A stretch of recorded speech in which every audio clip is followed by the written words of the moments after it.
wonderful to see all of these people in a bookstore. Who says we're not a literate society in America? And this is the national home base of progressive radio because Nicole Sandler lives here. And I want to thank everybody that's already been thanked, and Books, and Seven Stories Press, and C-SPAN, and Mark Weaver's radio show, and Diane Lawrence, and everybody who brought me here 2.5 years ago, and everybody who made such a movement here for defending our Constitution and the rule of law and the need to hold everyone, even in the highest office, to the rule of law, which had a lot to do, I think, with why a congressman by the name of Robert Wexler, with whom the moans for those viewing at home are because today Congressman Wexler announced he's resigning, he's retiring and moving on to a career as the president of a think tank in Washington. And he has been a congressman who, like most Congress members, I've disagreed with on most things, yet he has done remarkable things.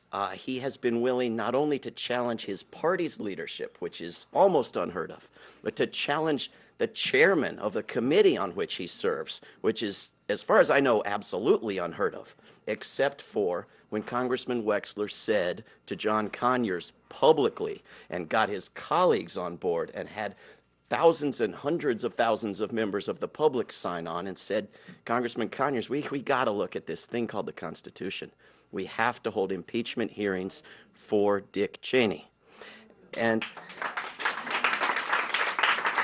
there is a bill sitting in the House of Representatives right now, introduced by Congresswoman Barbara Lee and Congressman Wexler, that says we need to have a commission to look at the crimes and abuses of power of the past 8 years. And this is a select committee from the House. You don't need the Senate. You don't need the President. You just need the House. If we can't get the House to pass such a thing because they want to look forward or whatever it is, then we're lost. And Congressman Wexler is a leader on that. There is a whip list, by which I mean a public listing of those making a commitment on something, not Dick Cheney's enemies list. And you go to firedoglake.com, and they have a list of Congress members all over the country who've said, I will vote no on a health care bill unless it includes at least a token in the direction of some redeeming feature in these horrible pieces of legislation, a serious public option, an immediate national public option. And there is one member of Florida's congressional delegation whose name is there, and that's Congressman Wexler. He's got a few months left. I got some ideas. I'm sure you've got some ideas. Maybe he'll be willing to stick his neck out again for us in the next few months. Lord knows we've got some things that we need to see done. I was at the White House last Monday. A lot of us were suggesting that maybe a 9th year in Afghanistan wasn't really going to do the trick, and maybe 8 was enough, and for which we went to jail. And someone went up to a congressman, to a policeman at the White House fence and asked for directions to where is the military-industrial complex, and right, and the guards are looking at. I've heard of that. Have you heard of that? I think is it that, and of course it's in the White House. It's in every building around it. It's in our own bodies. It's everywhere. It's everywhere, and we have to get rid of it if we're going to survive.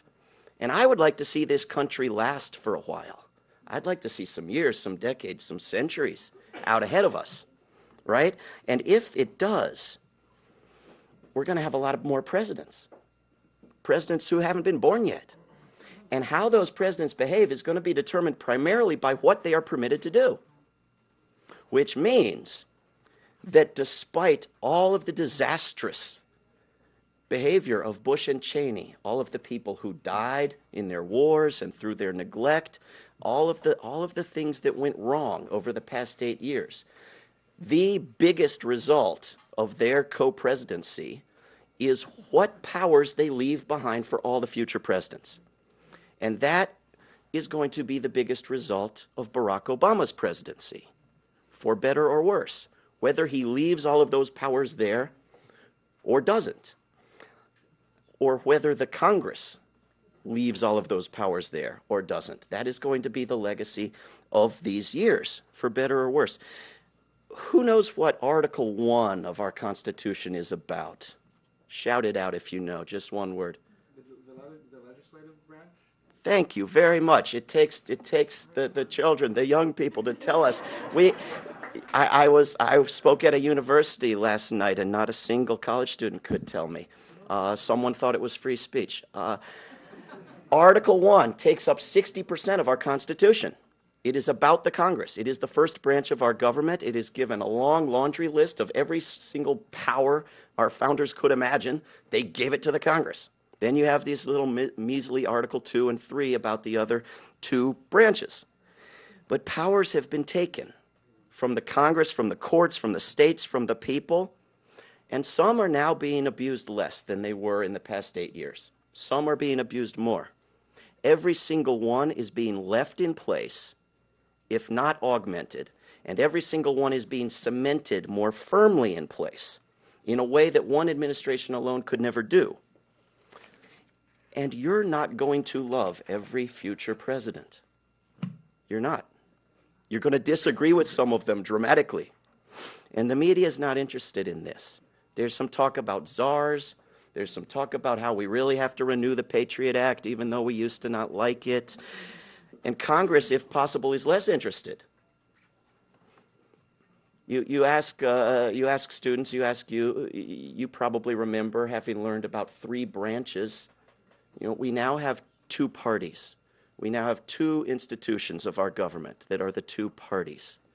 We no longer have 3 branches. And at any given time, about half the members of Congress are loyal to the guy who was supposed to execute the will of Congress, because he's the leader of their party. And the other half are loyal to the leader of their party in Congress, whose primary concern is making sure that the next president belongs to their party. So there are some useful things in Congress. There's Wexler and Lee's commission. There's a bill that would impose at least some judicial checks on state secrets claims. That is, you can't sue anybody for that. It's a state secret.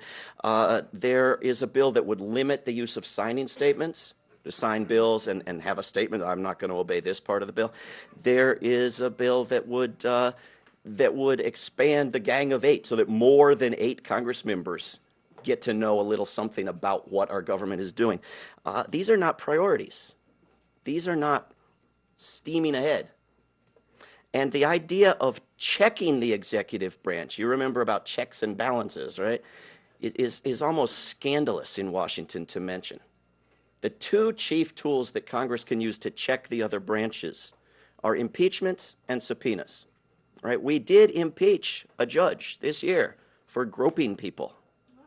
And I'm not a fan of groping people. But there's a judge with a lifetime appointment out on the West Coast, an appeals court judge by the name of Jay Bybee, B-Y-B-E-E, Jay Bybee. Go to impeachbybee.org and read all about him. And his name is at the bottom of secret memos that were treated as law, where the president said, write me a memo that says I can torture this guy. Write me a memo that says I can torture this guy. Custom-built individual laws for how individuals can be tortured. And write me a memo that says I can torture anybody. Matter of fact, write me a memo that says that presidents can launch aggressive wars at their whim without asking anybody. There's a nice thing to put into our system of laws. And these memos are treated as laws. And Jay Bybee's name is at the bottom. And he's sitting there as a judge. And you go to Capitol Hill and ask, why can't you impeach him? Doesn't it compare to groping people? And they will tell you no. Fox News would not like it.